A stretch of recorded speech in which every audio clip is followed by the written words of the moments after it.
In the empire of Vareth, cruelty was woven into the very fabric of its golden banners. The city gleamed from afar, high marble towers, crystal fountains, and streets paved with obsidian stone. But beneath that grandeur lay blood, deceit, and fear. Every citizen knew the empire's unspoken creed. To live, you must be useful or dangerous. Power belonged to those who crushed others to climb. Beauty was a weapon sharper than any blade, used to charm, seduce, or manipulate. And deceit? It was the language of survival, spoken fluently by both peasants and princes alike. Each year, the empire's heart pulsed with anticipation for the Royal Survival Games, a twisted contest designed by the crown itself. Those chosen from the lower districts would compete before the court, facing deadly trials of skill, cunning, and loyalty. The prize was glory and elevation, a chance to serve in the palace, to escape poverty. But behind the glamour, everyone knew the truth. The games were not entertainment, but execution in disguise. The arena was a glittering pit where alliances were made and betrayed in the same breath. Blood spilled for applause. Smiles hid daggers. The nobles watched from their crystal balconies draped in silk and jewels, while commoners were dragged to their deaths for spectacle. And at the very center of this empire, colder than its marble halls, sharper than its swords, stood the crown prince, a man rumored to have no heart. He was the empire's blade, its symbol of perfection and power. To cross him was to die. To please him was to survive. It was into this world that a young woman named Lira would soon step, not as a warrior nor a noble, but as a pawn who would learn to turn deceit into destiny. Every 10 years, the empire of Vareth erupted into chaos disguised as celebration, the deadly games. What began as a royal tradition to test loyalty had long become a spectacle of blood and ambition. For weeks, the capital transformed into a living battlefield, its grand arenas filled with noble heirs and heiresses who wielded blades as easily as they smiled. The games were not for peasants. They were for the privileged, those born into wealth, but desperate to prove themselves worthy of power. Behind jeweled masks and silken words, families schemed and killed, each hoping to earn the emperor's attention. The reward was not just gold or glory, it was far greater. The winner would receive the crown prince's favor and possibly the throne's blessing to rule beside him one day. For the nobles, it was the highest honor. For everyone else, it was a reminder that in Vareth, life and death were toys in the emperor's hand. The games were said to reveal strength, but all they ever did was expose the empire's corruption. And this year, the stakes were higher than ever. The aging emperor had grown sick, and whispers spread that whoever won might not just earn the prince's favor, but claim his heart, his hand, and his crown. Unbeknownst to all, among the contestants chosen to serve in the palace was Lira of the Outer Rings, a girl without title, name, or power. She had not been born into the game, but fate and deceit were about to crown her its most dangerous player. When the imperial banners appeared on the horizon, Lira knew something terrible had come for her people. The crimson-armored soldiers rode into her village at dawn, their spears glinting like fire under the rising sun. They carried a decree, cold, sealed with the emperor's sigil, accusing her home of harboring rebels who had refused to pay their taxes. Her village, already starving and weak from drought, protested, but words meant nothing before royal steel. The soldiers burned crops, seized livestock, and dragged men into chains. When the commander demanded a name to stand trial in the emperor's games as punishment for their treachery, the silence was deafening. Lira stepped forward. She was no fighter, no noble, just a girl who knew the weight of hunger and the price of fear. But when she saw her younger brother trembling beside her mother, she made a choice that would change everything. "I'll go," she said, her voice breaking but steady. "I'll represent the village." The commander smiled, cruel and mocking. Then the gods themselves will decide your fate, he said.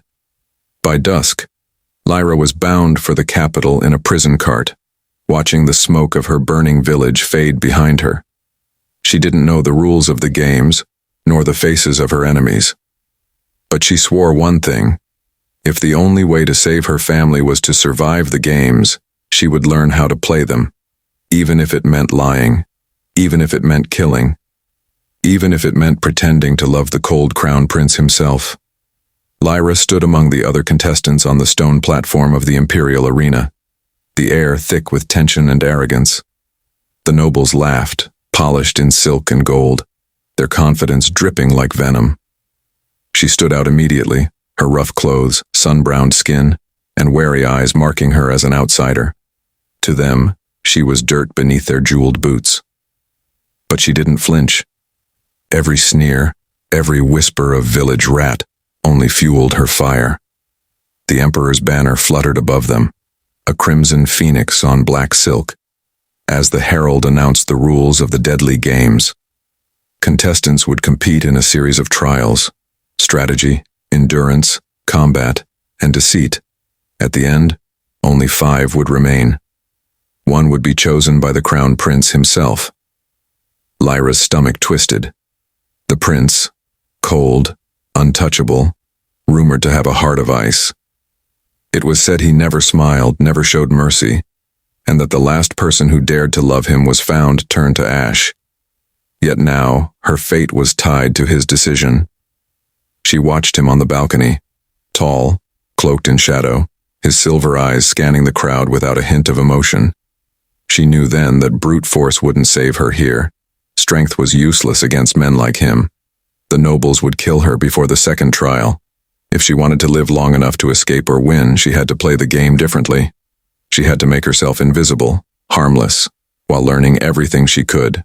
And maybe, just maybe, she could twist the rules to her favor. As the first horn sounded and the games began, Lira whispered to herself, "If deceit is the language of survival, then I'll learn to speak it better than them all." It was a promise, not to win glory, but to stay alive in a world where the crown itself demanded blood. The herald's voice echoed across the arena like a death knell. "Those who fail the trials will not leave this place alive." The words struck Lira like a blade of ice. Around her, some contestants smirked, the seasoned nobles who had trained for this all their lives. But others paled, realizing what this meant. The deadly games were not a contest of honor. They were a culling. Each trial was designed to expose weakness, physical, mental, emotional. The emperor called it the purification of bloodlines, a ritual meant to keep the empire strong. But everyone knew the truth. It was entertainment, a spectacle of fear and survival for the royal court's amusement. As the gong thundered, the first trial began. Blades clashed, screams filled the air, and the scent of iron and smoke spread like a curse. Lira ducked behind a fallen pillar, her heart pounding as she watched a noblewoman slit another's throat without hesitation. She wanted to run, but the gates were sealed. There was no escape. She clenched her fists and forced herself to breathe. "Survive," she whispered, staring at the chaos. "That's the only prize that matters." In that moment, she stopped being the frightened girl from a poor village. The games demanded monsters, and if she had to become one to protect herself, so be it. For in this empire, to live was the rarest victory of all. Prince Kael sat upon his obsidian throne, motionless as marble, his silver armor gleaming like ice under the torchlight.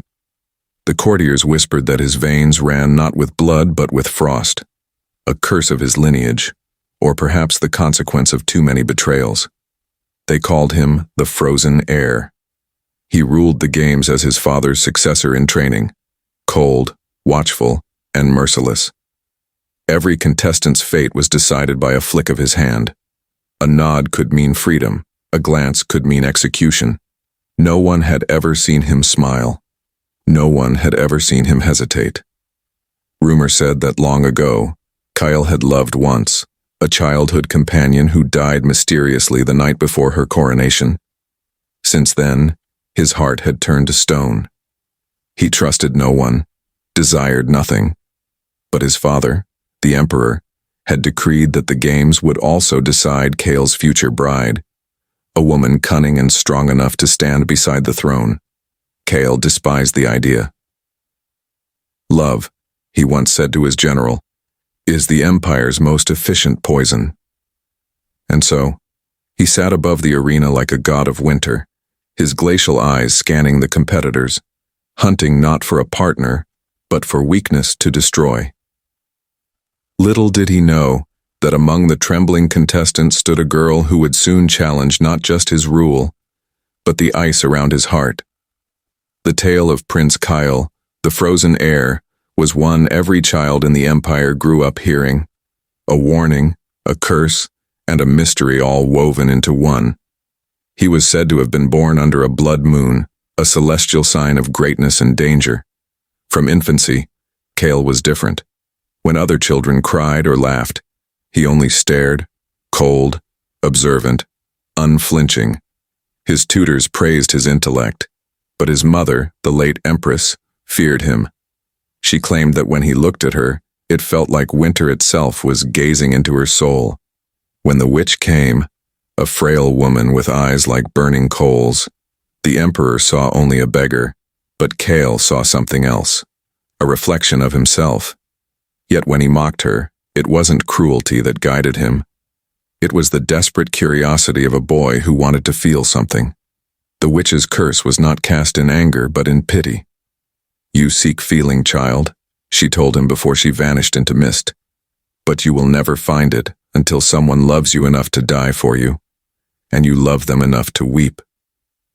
From that day forward, Kael became colder. The frost in his veins spread to his words, his actions, his rule. He mastered swordplay, studied dark strategy, and became a prince the court both admired and feared. The empire hailed his intellect. Enemies trembled at his name.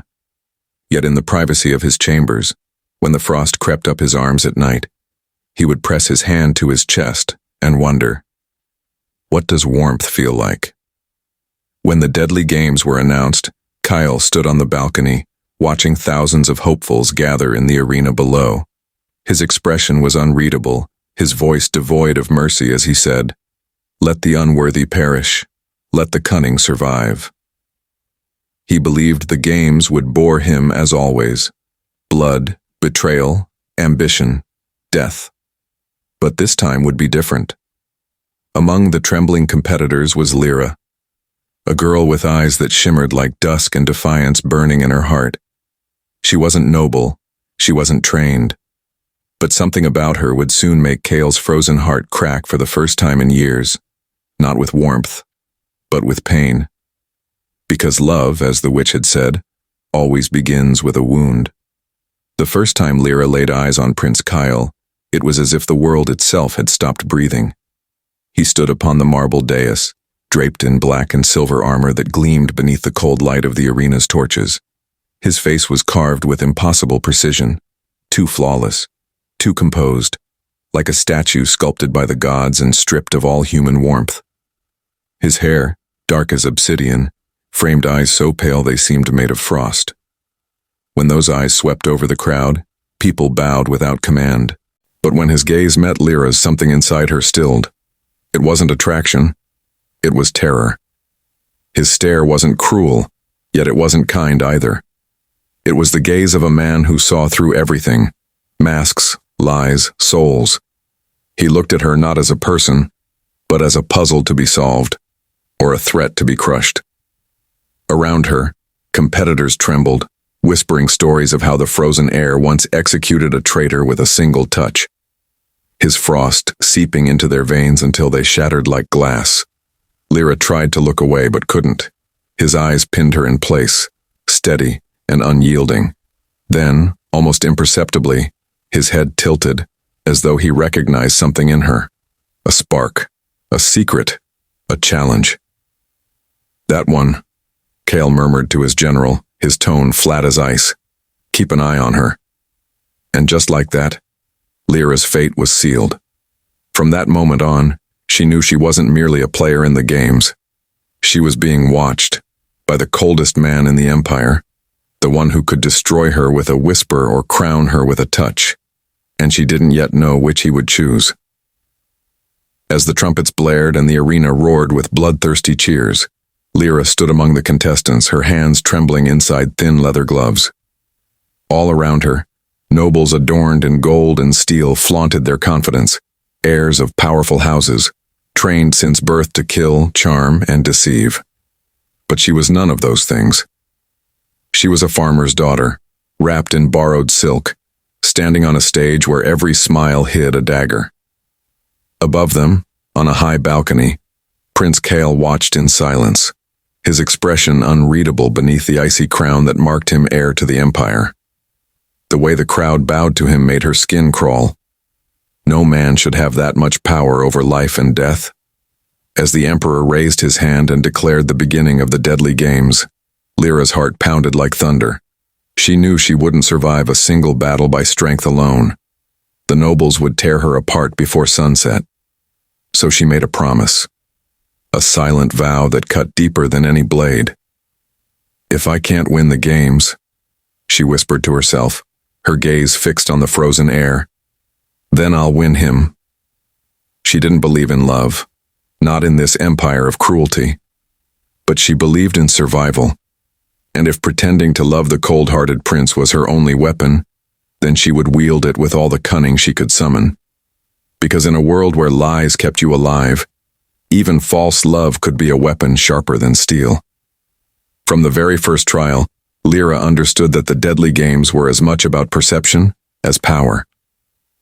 While the nobles brawled and boasted, she stayed quiet, listening, watching, and learning.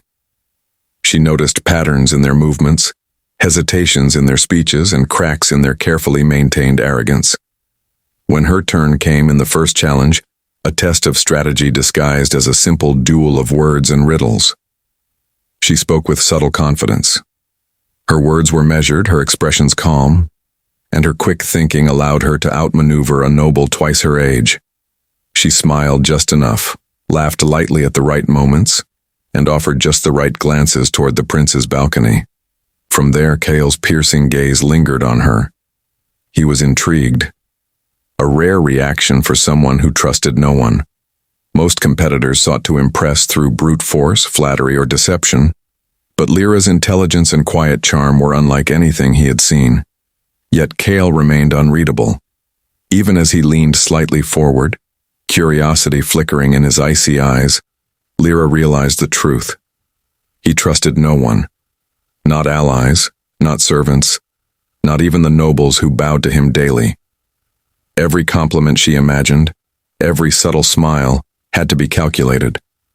A single misstep, a glance too eager, a word too honest, could expose her, or worse, draw his cold judgment. And so, Lira learned the first unspoken rule of surviving the games. To capture Kael's attention was dangerous, but to gain his trust almost impossible. Her only weapon now was her mind, and the dangerous dance of pretending to love the frozen air. The horn blared, signaling the start of the first trial, and the gates of the arena slid open to reveal a colossal labyrinth stretching as far as the eye could see. Its walls were black stone, slick with moisture, and carved with ancient runes that seemed to shift and pulse in the torchlight. Competitors hesitated at the entrance, and some whispered prayers, but Lira steeled herself. This was no ordinary maze. The deadly games had always been more than physical challenges. This labyrinth fed on fear, twisting memories into grotesque illusions that preyed on the mind. A forgotten childhood friend could appear as a snarling enemy. A comforting memory could turn into suffocating darkness. Many had entered sane, and few had left without mental scars. As Lira stepped inside, the air grew thick and heavy. The first illusion struck instantly, a vision of her village burning, screams echoing around her as if the fire had leapt into the labyrinth itself. She staggered but clenched her fists, forcing herself to breathe and remind herself what was real. Every turn presented a new torment. Shadows whispered secrets she had never told. Phantoms of people she loved or feared twisted into grotesque shapes, and the path ahead seemed endless. But Lira's mind was sharp, her instincts quick. She remembered the advice her father had once given her. When lost in the dark, follow the truth in your heart, not the shadows your eyes see. Step by step, she navigated the illusions, carefully studying each hallucination, testing its edges. She learned to distinguish fear from reality, memory from deception. And all the while, she could feel Kael's eyes above the labyrinth, observing, calculating, yet unreadable as ever. By the time she emerged from the twisting nightmare, sweat dripping from her brow, the crowd gasped. Many competitors had faltered, paralyzed by visions of their deepest fears. Lira had survived, not by strength, but by cunning and resolve. And Kael's gaze lingered a fraction longer than usual, as if he had noticed something, a spark of fire hidden beneath her careful exterior. The second phase of the trial was a field of sharpened stakes and hidden pits, crawling with nobles eager to spill blood for Kael's attention.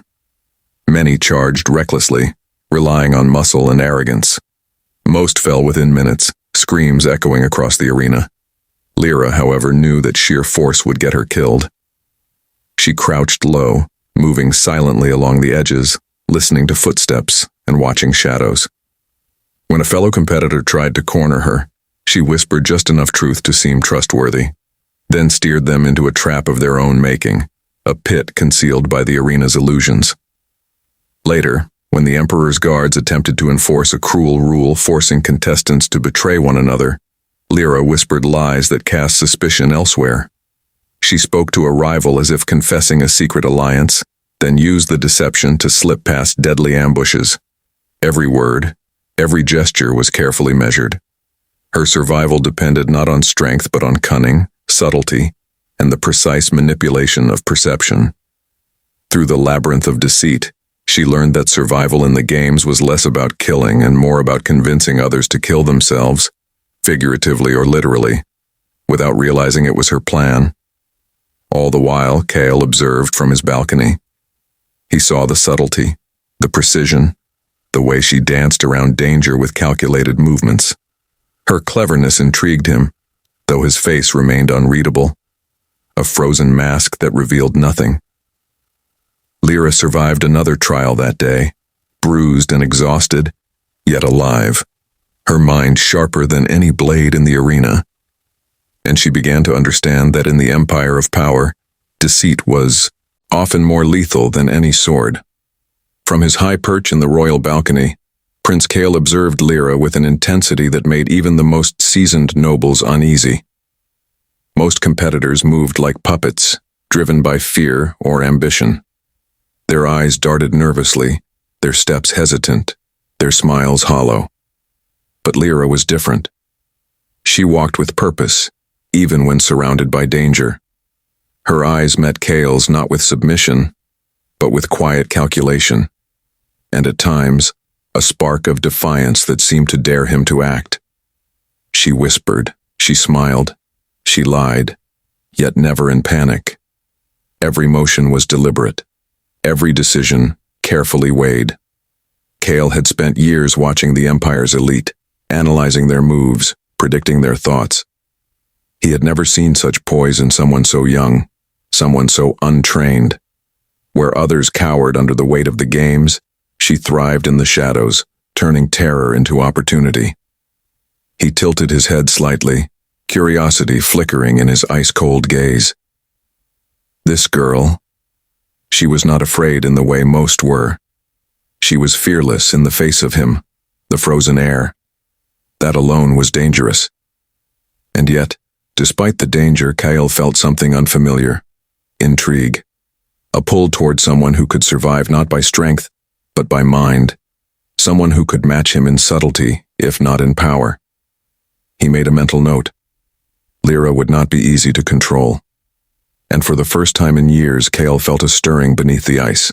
The awareness that someone in the games might actually challenge him, in ways no sword or strategy ever could. As Lira continued to survive each trial with cunning and wit, whispers began to ripple through the ranks of the other contestants.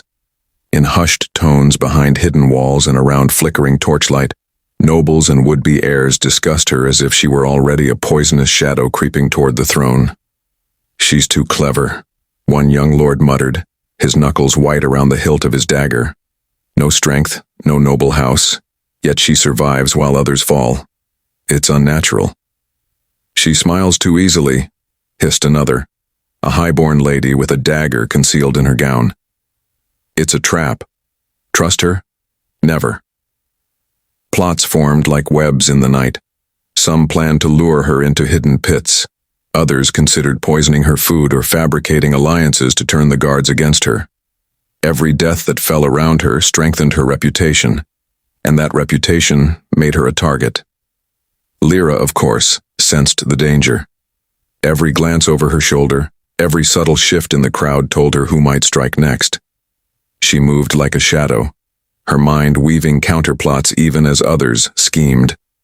She whispered lies, diverted suspicion, and created false alliances, all to stay one step ahead of the killers circling her. Yet even amid the treachery, one set of eyes watched differently. Kael's gaze followed her, observing how she handled betrayal, how she outwitted threats. While the others plotted her death in fear and envy, the frozen air recognized the rare intelligence and audacity that made her both dangerous and fascinating. In the deadly world of the games, enemies multiplied with every clever move she made. But so did her allure to the man whose favor meant everything. The night air hung heavy with tension, thick as the smoke from the torches that lined the palace grounds. Lira had slipped away from the main trials to retrieve a hidden vial of water from the servant's wing when she sensed movement behind her. A silent shuffle of boots on stone, a breath that didn't belong. Before she could react, shadows converged from the alleyways, daggers glinting under the moonlight. 3 assassins, hired by jealous competitors, surrounded her. Panic clawed at her chest. Her heart raced as she searched for escape, but the narrow corridor left her trapped. A whisper of wind preceded a shadow descending from above. In a blur, a figure landed between her and the assassins. Kael, his dark cloak flowing like liquid night. His pale eyes glinted with an intensity that froze the killers in place. Without a word, Kael moved. Each motion was precise, lethal, and swift. A thrust of his blade, a snap of his wrist. One by one, the assassins fell, blood splattering silently against the cold stone walls. Lira watched, frozen in awe and terror, as the man who had seemed untouchable in the balcony revealed himself as something far more dangerous. When the last assassin crumpled, Kael turned to her. His face, still calm and unreadable, held only the faintest shadow of curiosity. "You attract trouble," he said softly, his voice a low echo in the quiet night. Lira swallowed hard, words failing her. She wanted to thank him, to curse him for entering her world so violently, to flee and hide, and yet she could not look away. That night, she realized 2 truths. The games were far deadlier than she imagined, and the frozen air, the man she had vowed to pretend to love, was capable of saving her life with terrifying skill, and just as dangerously, she realized how much she depended on it. Kael's eyes bore into Lira's, the pale moonlight reflecting off the icy edges of his gaze. The air between them was charged, heavy with unspoken tension. He had just dispatched 3 assassins with effortless precision, and now he stood mere inches from her, the shadow of his presence alone making the night feel colder. "You interest me," he said, his voice low and controlled, each word sharp as a blade. There was no warmth, no smile, only the measured tone of a man who wielded power like a weapon. "Don't make me regret saving you." Lira's breath caught. Her mind scrambled for a response, but none came. The weight of his attention was suffocating, thrilling, and terrifying all at once. This was Kael, the frozen heir, known for cruelty, cunning, and a heart that no one had ever touched. Yet here he was, speaking directly to her, acknowledging her in a way no one else dared. Her instincts screamed caution. Every nerve in her body whispered that he could kill her with a twitch of his wrist, that his interest was as dangerous as the assassins he had just slain. And yet, buried beneath the chill in his words, Lira sensed something else, a flicker of intrigue, an acknowledgement of her cleverness, her defiance, her audacity. She forced herself to meet his gaze, masking awe with composure. In the games, every glance, every movement, every whispered word was a weapon. Lira now realized that Kael's attention, cold, piercing, and unnerving, might be both her greatest threat and her only shield. For the first time, survival and deception intertwined with an unfamiliar, dangerous pulse. She could no longer ignore the frozen air, or the feelings his gaze stirred within her. The morning after the assassination attempt, whispers rippled through the palace corridors. Lira had survived thanks to Kael, and his attention had officially marked her. The court buzzed with speculation. The frozen air had saved her, spoken to her, and now, whether willingly or not, she was his chosen companion. The title carried weight. Nobles sneered behind closed doors, rivals spat venom at her back, and envious competitors sharpened their knives in silence. To be Kael's companion was not a blessing. It was a death sentence wrapped in prestige. Every word she spoke, every glance she gave, every move she made would now be watched, analyzed, and exploited. Lira understood the danger instantly. The games were no longer just a contest of skill or wit. They had become a battlefield of perception, and she was both prize and target. Every whisper in the hall, every dagger hidden behind a noble's cloak, could be aimed at her. Her survival depended not only on cleverness and deception, but also on navigating Kael's attention carefully. And yet, despite the risk, Lira felt a subtle thrill. Being noticed by Kael, the frozen air, gave her an edge no other competitors could match. It also meant that she could use his interest to manipulate the deadly chessboard around them, even as danger mounted. From that day forward, every step she took carried the weight of her new title. She was his chosen companion, and in a world where trust was lethal, that distinction made her both powerful and vulnerable in ways she had never imagined. Lira learned quickly that survival in Kael's shadow required mastery of appearances. She adopted the posture, tone, and demeanor expected of a loyal companion, head slightly bowed in deference, hands steady and precise, words carefully chosen to convey admiration without overstepping. Every gesture, every glance, was a performance designed to satisfy the frozen air's scrutiny while keeping the court guessing. She smiled when he passed, soft and measured, hiding the fire of her mind behind the mask of adoration. She laughed at his dry wit, offered counsel when prompted, and remained silent when silence served her best. Her every action projected loyalty, masking the cleverness and cunning that kept her alive in the deadly games. Competitors and nobles alike watched her, uncertain whether she was truly devoted or simply calculating. Lira allowed them to wonder. She whispered flattery, bowed gracefully, and allowed Kael's gaze to linger, just enough to intrigue, just enough to appear harmless. Beneath the surface, however, her mind was always working, calculating threats, plotting diversions, and manipulating perceptions. She had learned that the more perfectly she played the devoted companion, the safer she became, and the more she could bend the deadly world around her to her advantage. Even Kael, who observed everything with piercing precision, could not immediately see the web she was weaving. And that was exactly how Lira wanted it. Loyalty as a mask, cunning as her weapon, and survival as her ultimate goal. Beneath the practiced smiles and graceful gestures, Lira's mind never rested. Each ceremony, each trial, each whispered conversation was a puzzle to solve, a battlefield in which information was more valuable than steel.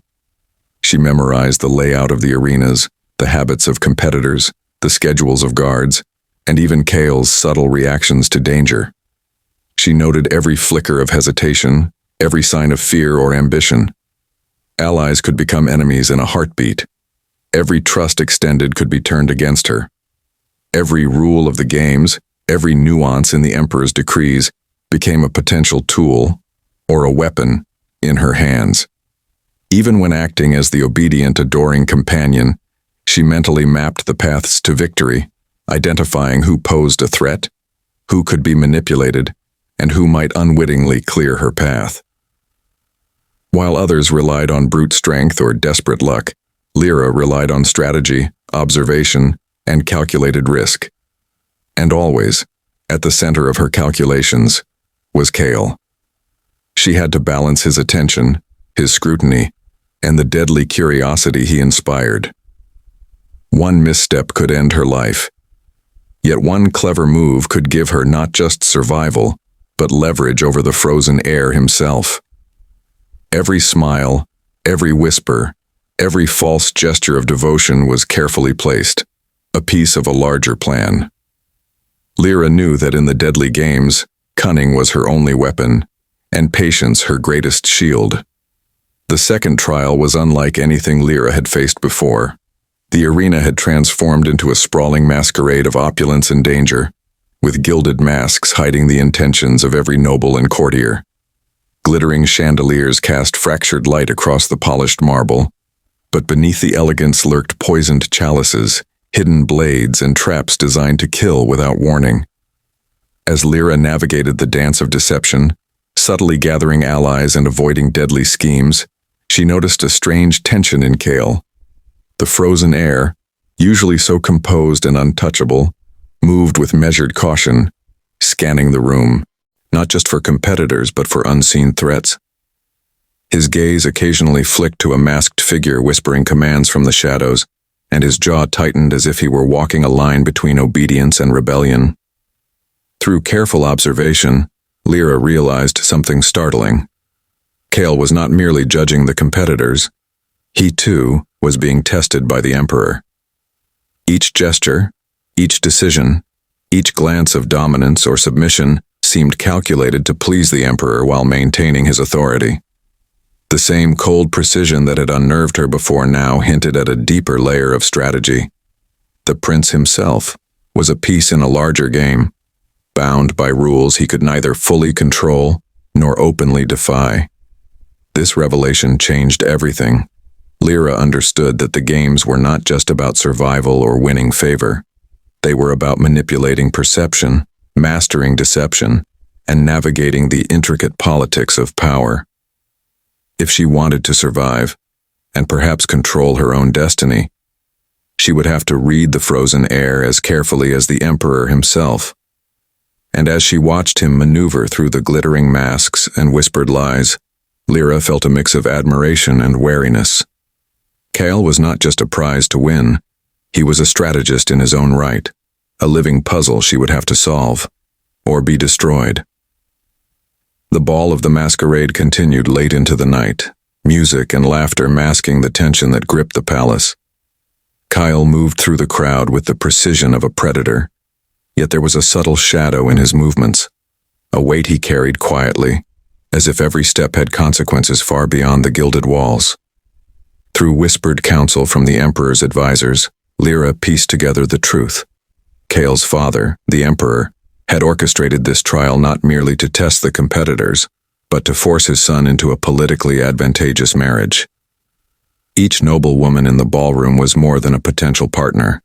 She was a pawn in a web of alliances, debts, and betrayals. Choosing one meant alienating another, risking rebellion, or giving a rival house the leverage to strike at the crown. Kael's icy composure never faltered in public, but Lira noticed the subtle tension in his jaw, the flicker of calculation in his eyes, and the occasional shadow of frustration when advisors whispered their schemes in his ear. He was trapped in the same deadly game the competitors faced, forced to navigate a maze where any wrong move could cost him power, respect, or even life. For Lira, the revelation was both a warning and an opportunity. She realized that winning the frozen heir's favor was not just a matter of charm or cunning. It required understanding the intricate political traps that surrounded him. If she could anticipate the Emperor's manipulations, she could use them to her advantage, protect herself, and perhaps even guide Kael toward choices that served both their interests. In the glittering light of the masquerade, Lira understood a dangerous truth. The prince she had vowed to pretend to love was as much a player in the game as she was, and both of them were walking a razor's edge of politics, deceit, and survival. As Lira observed Kael from across the gilded ballroom, she understood the delicate and deadly balance of the games more clearly than ever. Every subtle movement he made, the way he measured the words of those around him, the slightest twitch of his hand or narrowing of his icy gaze, all were signals in a game where perception was as lethal as a blade. Winning the frozen air's favor was no trivial matter. It was the key to survival itself. Her thoughts immediately turned to her village, now under the Emperor's ruthless control. Crops were seized, families threatened, and children left hungry. If she failed, the consequences would not only fall upon herself, but on the innocent people she loved. A grim determination settled in her chest. She would endure, deceive, and manipulate, not for glory, but for the lives depending on her success. She began mentally plotting every interaction with Kael. She would smile when required, laugh at his dry humor, and feign admiration for his cunning, all while hiding her own sharp mind and resourcefulness. Every compliment, every gesture of loyalty would be carefully calibrated to capture his trust, intrigue him, and draw him closer, without giving away the dangerous truth that she was playing a game of survival beneath the mask of devotion. Yet the plan carried more than just risk. It also carried opportunity. By carefully guiding Kael's perception, she could subtly influence his decisions, gain his protection, and even leverage his power to shield her village. She realized that this was not merely about love or deception. It was a strategy to reshape the balance of the Empire's deadly politics in her favor. And in the quiet corners of her mind, Lira admitted a dangerous truth. Though her heart remained wary, the act of pretending to love Kael might awaken real emotions she could never have predicted. Every smile and word, while initially a tool for survival, had the potential to create bonds too complicated to control. Yet the risk was necessary. To survive, to protect, to win. She had to make the frozen air believe in a devotion that was only partly hers. With that thought, a steely resolve settled over her. She would play the game perfectly, navigate the treacherous waters of courtly intrigue, and do whatever it took to survive and save her village, even if it meant pretending to love a man who was as cold and unreadable as ice itself. As the days of the games progressed, Lira found herself constantly in Kael's presence, during training, ceremonies, and private councils where whispers of strategy flowed like poison. At first, his demeanor had been a perfect wall of ice, unyielding, sharp, and impossibly controlled. But over time, subtle cracks began to appear.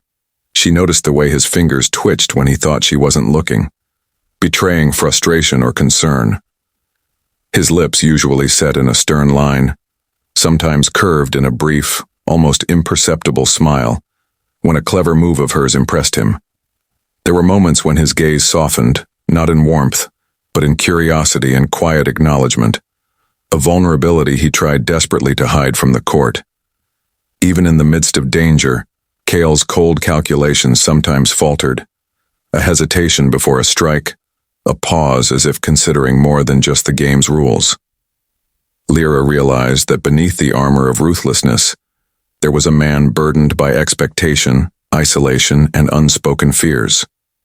Each shared glance, each fleeting exchange, revealed layers of him that the Empire had never allowed anyone to see.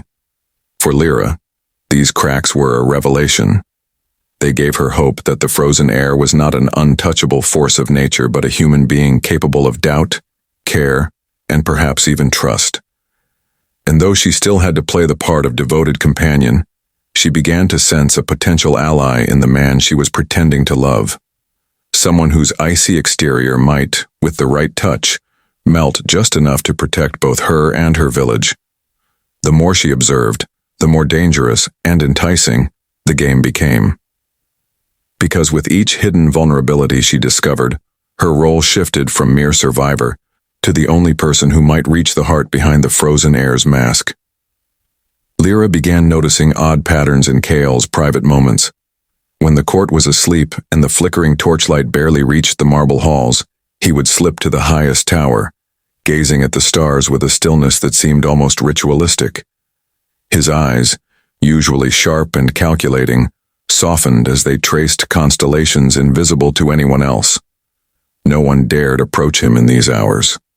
Servants whispered. Nobles avoided his chambers, and even the emperor seemed hesitant to intrude upon this private vigil. Yet Lira, by careful observation and quiet stealth, began to piece together a portrait of loneliness hidden beneath the cold exterior. Kael spoke to no one during these moments, no advisors, no rivals, not even his own attendants.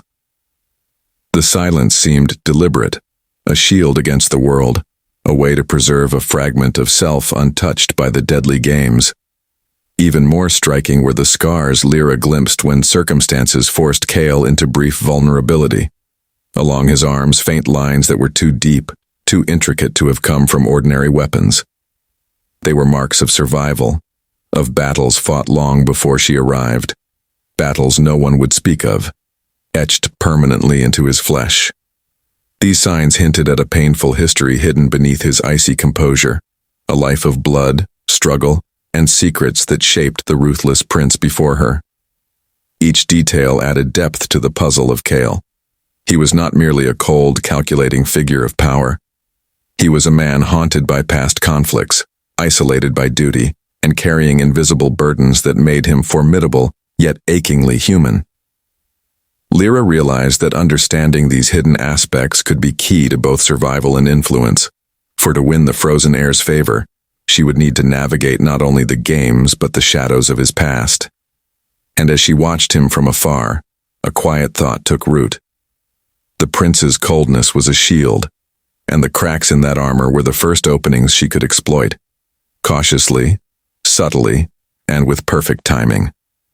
Late one evening, after the palace had fallen silent, and the echo of the game's chaos had faded into distant murmurs, Kael approached Lira in the private corridors of the castle. His footsteps were silent, measured, yet carried the weight of authority. He stopped a mere arm's length from her, the flickering torchlight casting sharp shadows across his angular features, revealing for the first time the tension beneath his composed exterior. His voice, low and deliberate, broke the silence. "Why do you never fear me?" The question was simple, but it carried the weight of a challenge, a puzzle he had been wrestling with quietly. Kael, the frozen heir, was a man whose presence alone could command obedience or terror, and yet Lira stood before him, calm, composed, unflinching. For a moment, Lira searched for the right words. She could have lied, as she had lied so many times before, pretending to be nothing more than a loyal, devoted companion. But instead, she found a courage she hadn't fully acknowledged, and she spoke with quiet honesty. "I have too much to lose to be afraid of anything. Even you. My village, my family. Their lives depend on me surviving this game. You are merely one part of it." Kael's expression softened, just slightly, though his eyes remained sharp and calculating. Her words were not flattery, nor deception, nor the usual whispered loyalty he received from others. They were raw, pragmatic, and fearless, qualities that both intrigued and unsettled him. In that fleeting moment, something shifted. Kael, who had trusted no one for years, began to see Lira not just as a contestant in the games, but as a mind and spirit strong enough to stand beside him, perhaps even challenge him. It was the first crack in the wall he had built around himself, and though neither of them spoke it aloud, both understood that the dynamics of the games had changed. For Lira, it was a subtle victory. She had survived the first psychological test not imposed by the emperor, but by the frozen heir himself, and in doing so, she had planted the seed of influence that could decide not just her fate, but that of her entire village. Kael's gaze sharpened at her words, the flicker of torchlight reflecting off the icy plains of his face.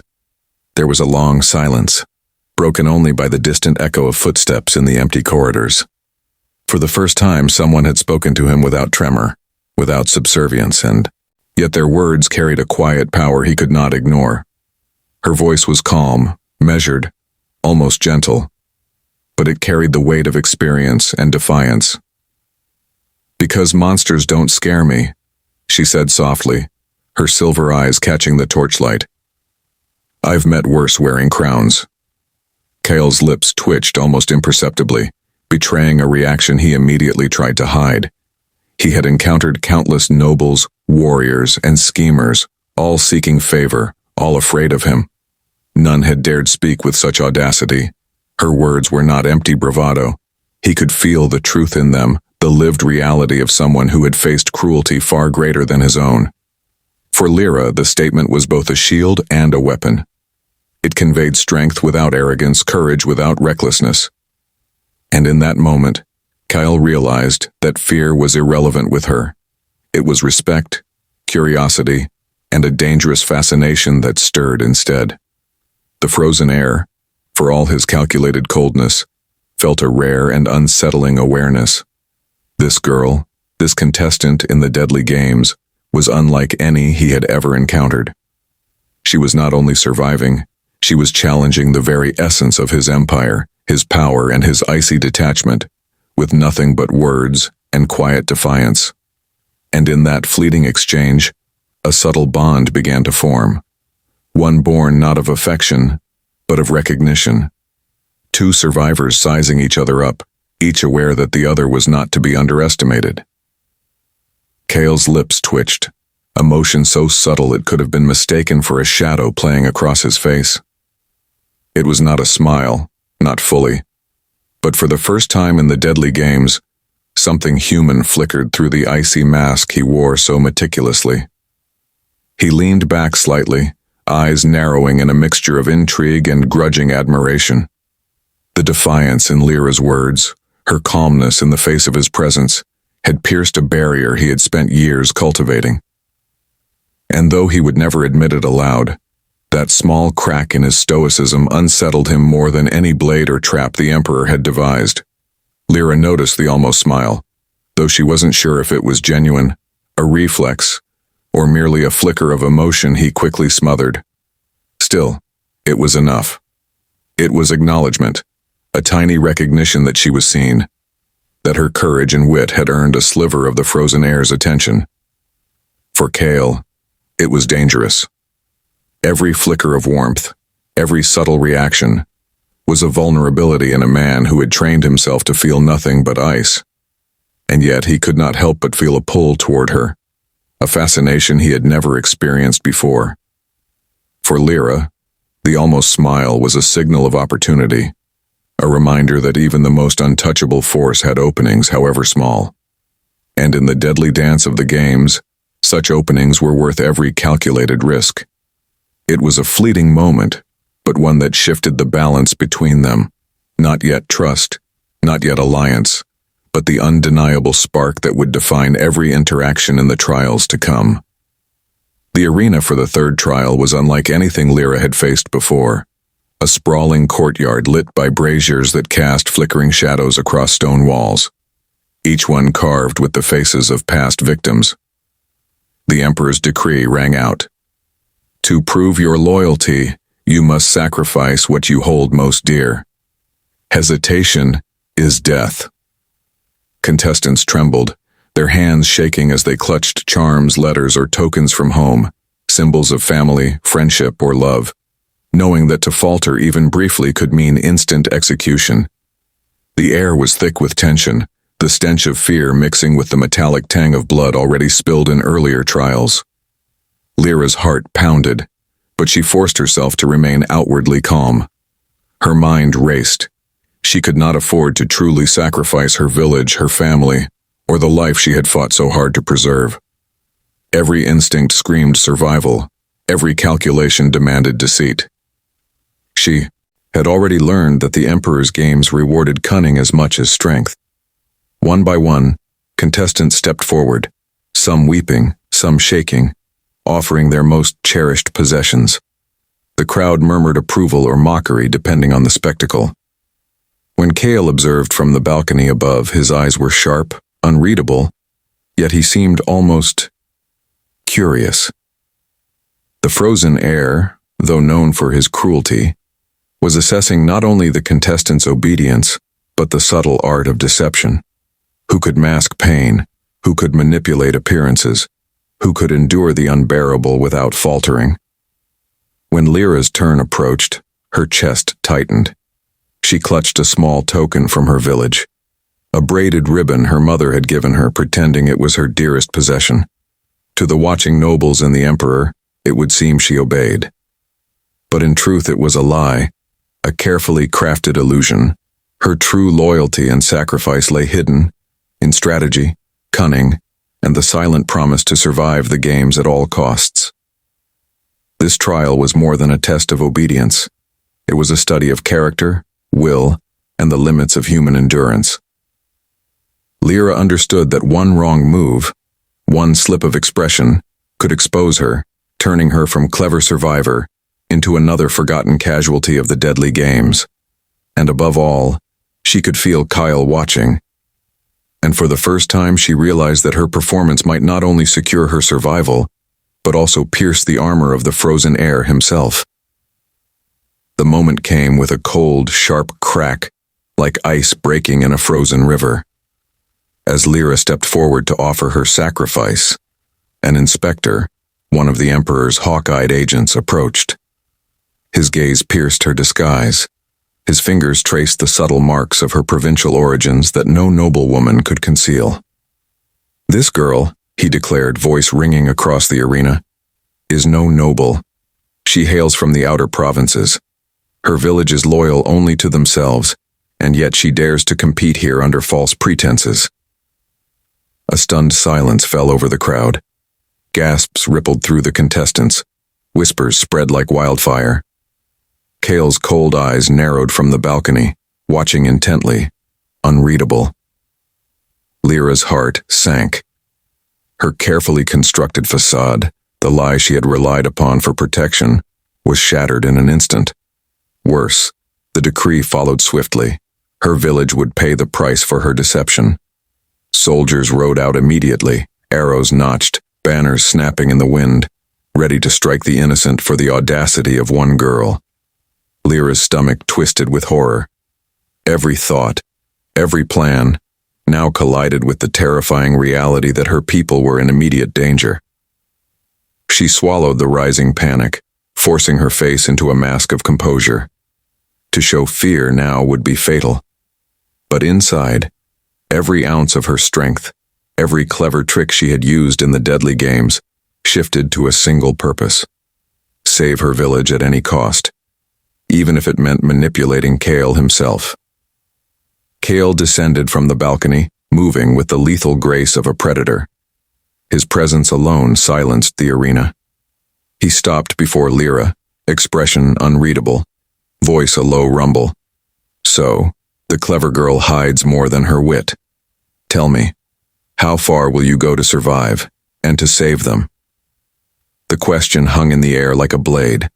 Lira's secret was exposed, her people were condemned, and the frozen heir's attention was now fully fixed upon her.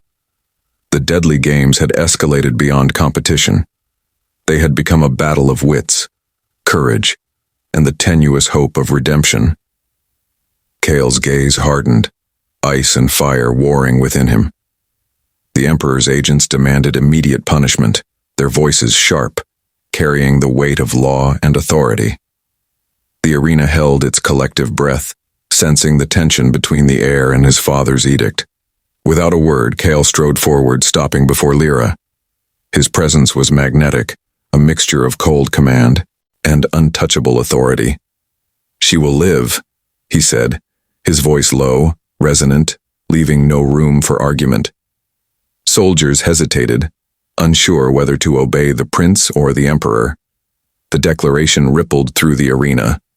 Whispers of shock, disbelief, and admiration passed among the contestants. Lira's heart pounded. She had survived once again, but at the cost of placing Kael in direct conflict with the emperor. The frozen heir turned to face the balcony where the emperor observed, his expression a mask of calculated defiance. "Your laws do not dictate every moment of my judgment," Kael said sharply. "I decide who lives under my gaze." The emperor's face darkened. veins of anger visible even from afar. The tension between father and son became palpable, as if the air itself vibrated with unspoken threats. Kael had chosen Lira, risking his favor, his position, and even his claim to the throne to spare one life. But it was a calculated risk. For Lira, the act was both terrifying and exhilarating. She knew she owed him survival, but she also recognized that Kael's defiance signaled the first true crack in the frozen air's legendary detachment. This was no longer just a game. It was the beginning of a bond forged under fire, fear, and a dangerous mutual understanding. In that moment, the deadly games became more than a test of survival. They became a stage where power, loyalty, and unspoken alliances could rewrite the rules of the empire itself. Kael's eyes, usually as cold and unreadable as ice, softened for the briefest moment as he spoke. He leaned close, his voice a hushed murmur that carried across the tense silence of the arena. "If I choose you, Lira," he warned, "the court will destroy us both. They will see your survival as my weakness, your cunning as a threat. No law, no guard, no noble will stand idle while I favor you over the empire's design." Lira felt the weight of his words pressing against her chest. The frozen air, known for his brilliance and unflinching control, was exposing a vulnerability, a hint of care so dangerous it could cost him everything. She realized that for all his icy detachment, he was wrestling with something far more perilous than any trial, the conflict between duty and feeling. Her mind raced. Every decision she had made so far, every lie, every calculated move had been to survive. But now the stakes were not just life and death, but alliances, loyalty, and the balance of power within the empire. Choosing Kael meant risking not only her life but the fragile security of her village, her people, and perhaps even the empire itself. Kael's gaze locked onto hers, piercing and unwavering. "Do not misunderstand me," he continued, voice softer, almost intimate. "I am not forbidding your actions, only warning you of the consequences. One step wrong, one misread gesture, and everything we've survived will crumble." For Lira, the words ignited a storm of emotions, fear, curiosity, and a grudging admiration for the man whose icy heart was now betraying flickers of warmth. She understood that the deadly games had always tested survival, cunning, and deception. But now they were testing trust, courage, and the dangerous pull of forbidden connection. In that moment, standing under the piercing gaze of the frozen air, Lira knew the games had changed. The true trial was no longer the Emperor's challenges. It was the uncharted territory of hearts intertwined in a battlefield of power and peril. Lira's voice was barely audible, a soft defiance that cut through the tension like a blade. "Then let them try," she whispered, her eyes steady, unwavering, meeting Kael's piercing gaze without flinching. The arena seemed to hold its breath, as if even the stones themselves awaited the prince's reaction. Kael's sharp features tightened, a flicker of surprise crossing his normally impassive face. No one had ever spoken to him with such calm audacity, let alone dared to defy the empire and the frozen air's own warnings. For a heartbeat, silence stretched between them. Then Kael allowed the faintest trace of a smirk, almost imperceptible, to tug at the corner of his lips. The danger of the court, the emperor's wrath, the blood and fire that might follow, all of it did not diminish the spark of admiration forming in his icy heart. Her words were more than rebellion. They were a statement of intent. Lira was not merely a pawn in the Emperor's deadly games. She was a player in her own right, fearless, cunning, and willing to risk everything for survival, for freedom, and now, for Kael. The frozen air's eyes softened ever so slightly, though his expression remained cold. He knew that by choosing her, or even entertaining the thought, he had accepted the storm she invoked. And yet, in that defiant whisper, he felt a dangerous thrill, a recognition that perhaps the only way to survive the games was to stand together, against the empire, against fate itself. Lyra's quiet courage had changed everything. In the deadly games, nothing was ever simple, and nothing, not even the heart of the frozen air, would remain untouched. The arena had become a crucible of fire, steel, and whispered treachery. Every corner, every shadow, held spies, assassins, and rivals eager to exploit even the smallest weakness. Yet amid this maelstrom of deceit and bloodshed, Lira and Kael found themselves bound not by law, loyalty, or expectation, but by necessity, trust, and the spark of something dangerous and forbidden. Each trial, each attack, each whispered plot against them only strengthened their connection. Kael, once a figure of cold calculation, now relied on her cunning, her wit, and her courage to survive. Lira, in turn, found herself reading his subtle gestures, interpreting his rare glances, and sensing his intentions before words could be spoken. They moved together like predators and prey, yet neither fully prey nor predator, a perfect, lethal symmetry born of shared danger. In private moments between trials, when the world's eyes were elsewhere, Kael's hand brushed hers, his voice softened, and for brief flashes, the frozen air became a man, not a legend. Betrayal lurked at every turn, allies shifting allegiance, noble families scheming in shadows, assassins striking under the cover of darkness. Blood spilled in corridors, whispers of conspiracy echoing against stone walls. And yet, amid the chaos, their bond grew resilient. Lyra's cleverness complemented Kael's strategic brilliance, her heart tempered his icy resolve. Even when the Empire seemed poised to crush them, even when every rule of survival demanded separation and distrust, their connection endured. It was a bond forged not in comfort, but in fire. A bond that would challenge the very foundations of the deadly games, and perhaps the frozen air himself. Through chaos, betrayal, and bloodshed, Lira and Kael became an unspoken alliance of defiance, survival, and dangerous intimacy. A bond that would decide not only their fates, but the fate of the Empire watching from above. The arena fell into a chilling silence as the final trial was announced. A hush spread over the gathered nobles, spectators, and remaining contestants. Lyra's heart hammered violently against her ribs. Her mind raced, trying to comprehend the cruelty of the Emperor's design. To survive, she must kill Kael, the very man who had saved her countless times, whose presence had become both shield and anchor in this deadly world. The command was cold, precise, and absolute. Strike him down.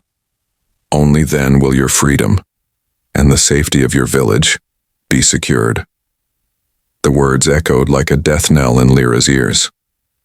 Around her, contestants shifted uneasily, some smirking at the impossibility of the task, others silently plotting to take advantage of the chaos. Kael stepped forward, his face unreadable as ever, but his eyes betrayed a flicker of pain. There was no pleading, no anger, only recognition of the cruel choice placed before her. "Do what you must," he said softly, his voice cutting through the tension like a blade. "Survive, even if it costs me." Every instinct in Lira screamed against the order. Her fingers itched for her dagger, yet her mind recoiled. To obey meant ending the life of the man she had come to trust, to respect, to secretly care for. To refuse was to risk her own death, and the destruction of everyone she had sworn to protect.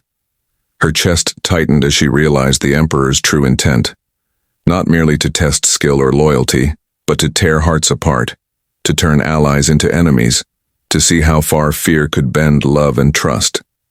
The arena felt impossibly vast, suffocating, the air heavy with tension, whispers, and the anticipation of blood.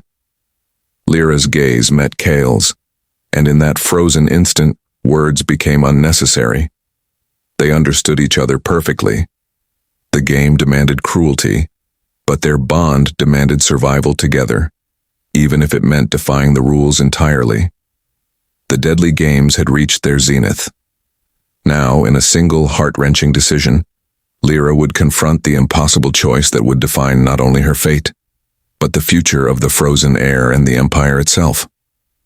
The arena erupted in stunned silence as Lira made her choice. Every eye turned to her, disbelief etched across noble faces, soldiers frozen mid-step, and even Kael's usually unreadable expression softened into a mix of awe and restrained tension. Instead of raising her dagger against Kael, she spun on the Emperor himself, the architect of cruelty, blood, and impossible trials. The crowd gasped. Whispers of rebellion, betrayal, and madness rippled like fire across the stands. The Emperor, tall and imperious, faltered for a heartbeat, unprepared for such defiance from a low-born contestant. "You dare?" His voice thundered, a mixture of fury and disbelief. Lyra's hands trembled, but her resolve did not waver.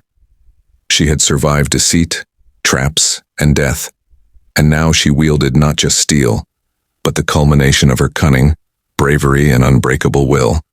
Every lesson learned in the deadly labyrinths, every moment of fear and survival, had led to this singular act, to break the games itself, rather than sacrifice the man who had come to mean everything to her. Kael's eyes sharpened, and for the first time in public, he moved freely beside her, ready to act. Though his expression remained cold, there was recognition there, a silent vow to protect the girl who had dared challenge empire and heir alike. The arena seemed to hold its breath. Soldiers shifted uneasily, nobles whispered frantic plots, and the Emperor's face darkened like a gathering storm.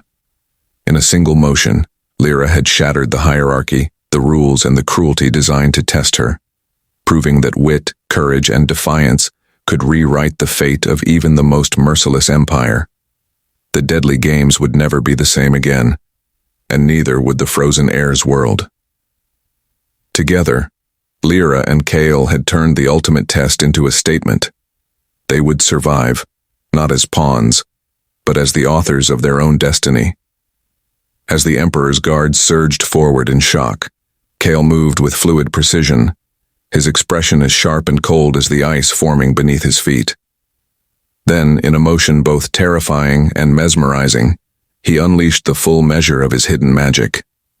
Frost spiraled outward like silver serpents whipping through the air, entwining soldiers and statues alike in glistening chains of ice.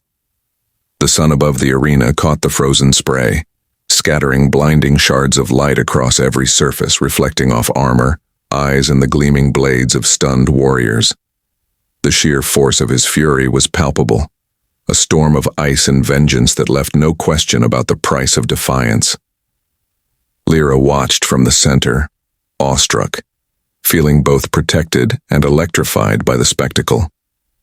The frozen heir, whose heart had been deemed cold and unreachable, now revealed the depth of his power, a combination of wrath, brilliance, and unspoken loyalty to the girl who had dared defy the Emperor.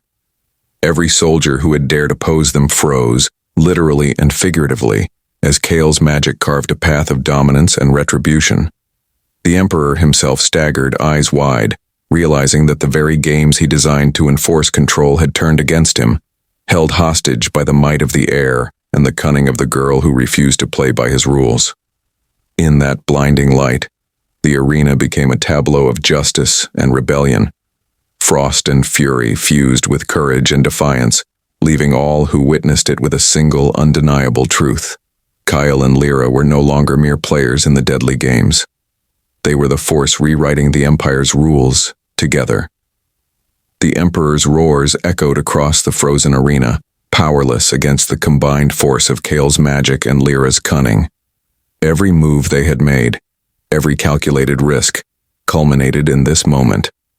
The tyrant's reign of cruelty was crumbling under their united strength. Kael's frost froze the Emperor's guards mid-attack, while Lira darted through the chaos, exploiting weak points in the palace soldiers' formations. With strategic precision, she disarmed, misdirected, and outwitted every opponent who sought to uphold the Emperor's reign. The deadly games, designed to manipulate, kill, and humiliate, now wavered and fell silent, as if recognizing that its rules no longer held sway. The Emperor himself, furious and defiant, tried to command his forces, but Kael's magic surged like a living wall of ice, encasing his throne and silencing his authority. Lira stepped forward, her eyes alight with fire and defiance, and spoke clearly, loudly enough for all to hear. No more blood will be spilled for your cruel games. No more lives taken for your amusement. The nobles and spectators, stunned into silence, watched as the tyranny of the games shattered before them. Soldiers laid down arms, recognizing the futility of opposing such united power. The Empire's heart, cold, cruel, and calculating, had been stopped, replaced with a new order forged not by fear, but by courage, strategy, and alliance. Together, Kael and Lira stood amid the remnants of the arena, victorious, unbroken, and resolute. The frozen air, once bound by duty and isolation, now acknowledged not only Lira's brilliance, but the depth of her spirit.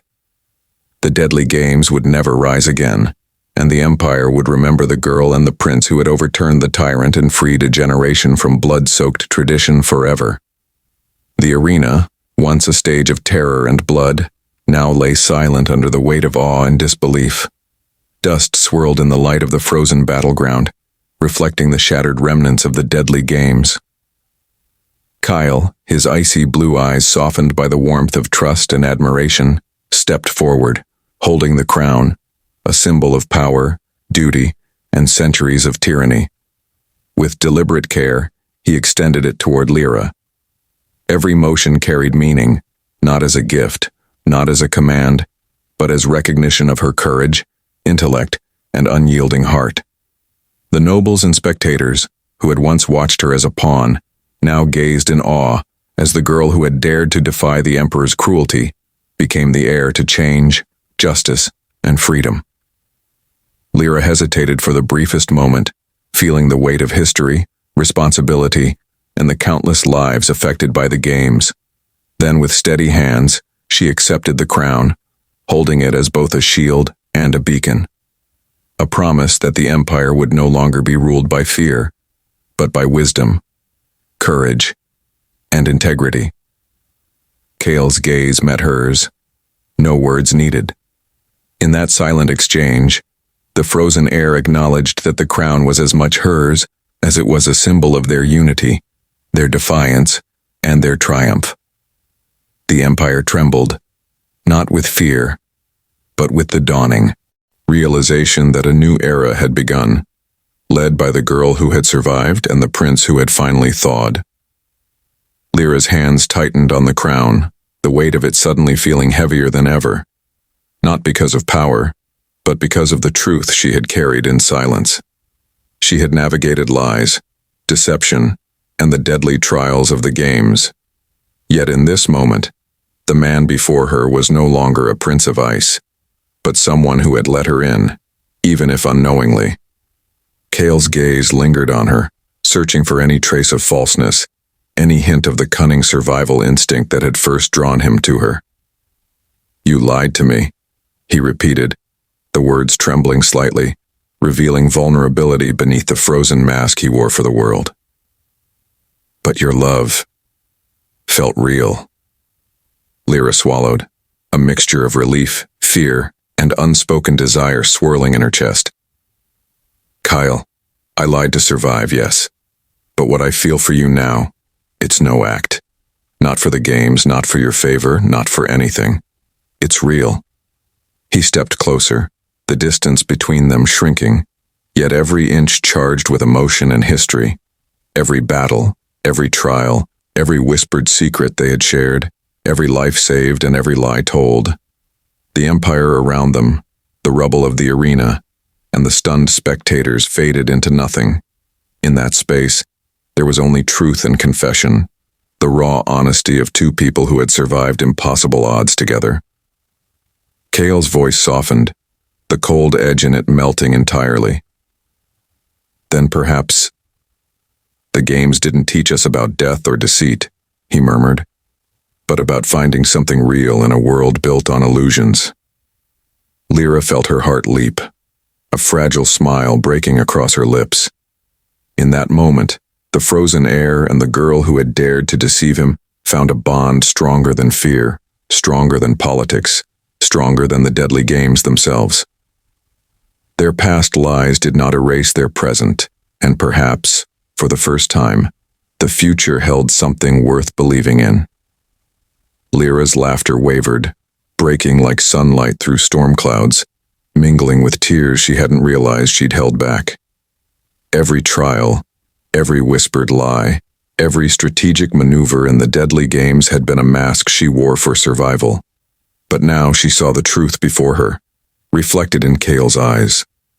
And it stunned her. The frozen heir, the ruthless prince, had softened, had been human all along.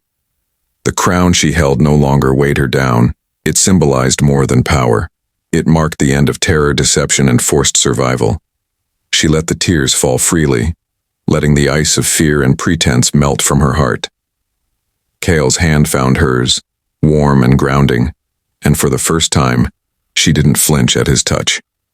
His gaze was no longer calculating or cold, but filled with trust, awe, and the quiet acknowledgement of everything they had endured together. She whispered again, voice trembling with awe and relief. "It was supposed to be an act. Until you stopped being the monster I feared." The words hung in the air, heavy with meaning, carrying the weight of their battles, their losses, and the unspoken emotions that had grown between them. Kael's lips curved into the faintest, almost shy smile. "And you," he replied softly, "were never pretending your courage, your heart, or the love you didn't even know you were risking."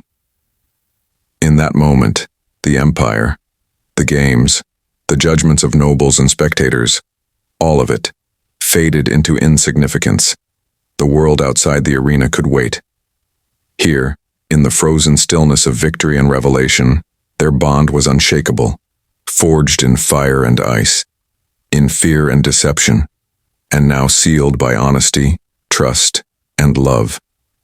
Together, side by side, they walked forward, not as pawn and prince, or as survivor and ruler, but as equals, ready to rewrite the future of an empire that had demanded their deaths, with a love that had been won through courage, cunning, and truth. The deadly games had ended, but the story of Lira and Kael, of trust, survival, and thawed hearts, had only just begun.